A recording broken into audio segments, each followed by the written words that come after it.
হঠাৎ দেখা, রেলগাড়ির কামরায় হঠাৎ দেখা।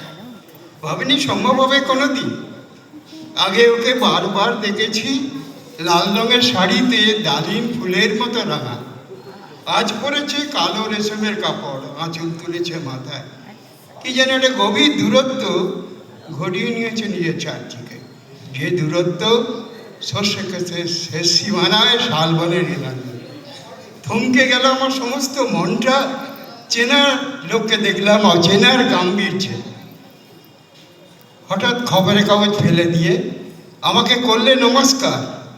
সমাজবিধির পথ গেলে খুলে আলাপ করলাম শুরু। কেমন আছো, কেমন চলছে সংসার ইত্যাদি। সে রইল জানালার বাইরের দিকে চেয়ে।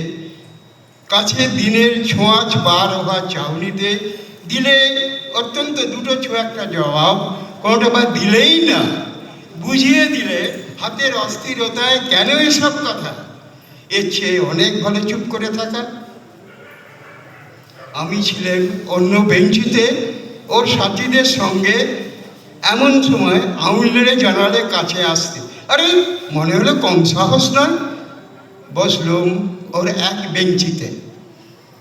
গাড়ির আওয়াজের আড়ালে বললে মৃদু স্বরে, কিছু মনে করো না, সময় কোথা সময় নষ্ট করবার। আমাকে নামতে হবে পরের স্টেশনে, দূরেই যাবে তুমি, কোনো দেখা হবে না আর কোনো দিনই।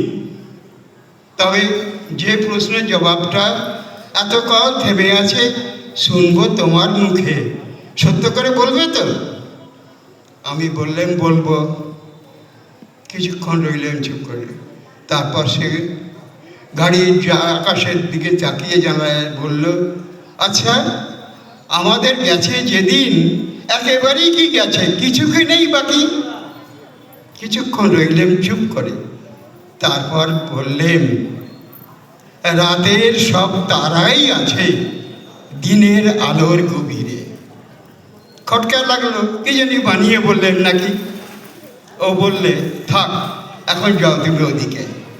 সবাই নেমে গেল পরের স্টেশনে, আমি চললেন একা।